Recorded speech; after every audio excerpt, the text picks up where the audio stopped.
যে সিদ্ধান্ত নিয়েছে, আমার সেই পার্টির সিদ্ধান্ত আমি মাথা নত করে নিয়েছি। সময় প্রমাণ করবে ওয়েদার সিদ্ধান্তটা সঠিক ছিল কি সঠিক ছিল না। ব্যর্থহীন ভাষায় বলতে পারি গিয়ে সংঘর্ষ কিন্তু তারা লাগিয়েছে, তারাই ইট পাটকেল ছোড়াছুড়ি শুরু করেছে। তারপরেই ঘটনার উৎপত্তি হয়। ঘটনা ঘটেছে মনে হয় 6টা সাড়ে 6টার দিকে। আমার প্রেমপত্র এসেছে 7টা 10-এ, 1 ঘন্টার ব্যবধানে। তো এখানে যাচাই বাছাই কি হয়েছে না হয়েছে বাইরে আমি জানি না, বাট আমার পার্টি যে সিদ্ধান্ত নিয়েছে, আমার সেই পার্টির সিদ্ধান্ত আমি মাথা নত করে নিয়েছি। সময় প্রমাণ করবে ওয়েদার সিদ্ধান্তটা সঠিক ছিল কি সঠিক ছিল না।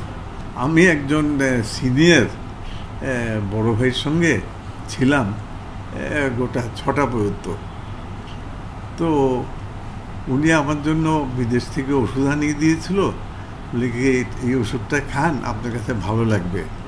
তো ওই ওষুধটাই কারা কালেকশন করতে যেয়ে ওনার ওখানে 6টা পর্যন্ত ছিলাম। আমি তো আজও করতে পারিনি দেখি আমার জন্য একটা প্রেমপত্র অপেক্ষমান আছে। যারা মাঠের রাজনীতি করে তারা মাঠ ধরে রাখার চেষ্টা করে, আর যারা মাঠের রাজনীতি করে না তাদের খেয়ে না খেয়ে তারা সবসময় ষড়যন্ত্র লিপ্ত হয়। এটা স্বাভাবিক। আমি মাঠের রাজনীতি করি, আমি মাঠে থাকার চেষ্টা করি।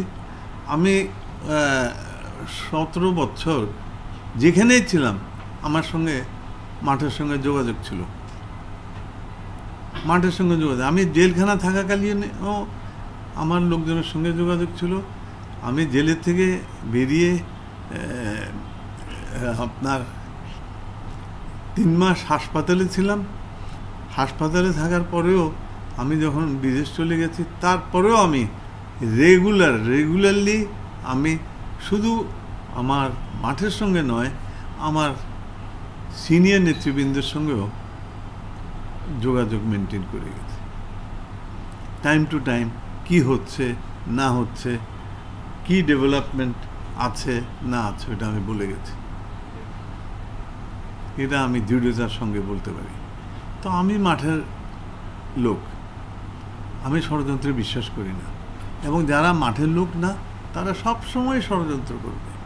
আমি ছাত্র জীবন থেকে রাজনীতি করে করে আজকে ভাইস চেয়ারম্যান হয়েছি, বুঝছেন?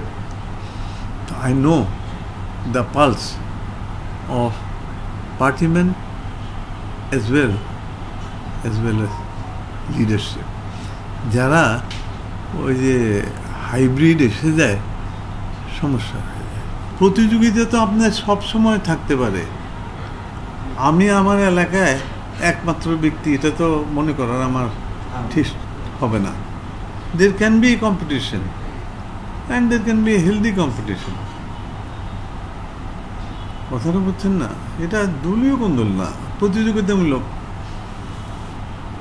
আপনার দ্বন্দ্ব, দ্যাট ইজ ইট। তো এখন সরাসরি বলে দিল যে কে আমাকে গুলি করে হত্যা করার চেষ্টা হয়েছে, এটা তো ঠিক না।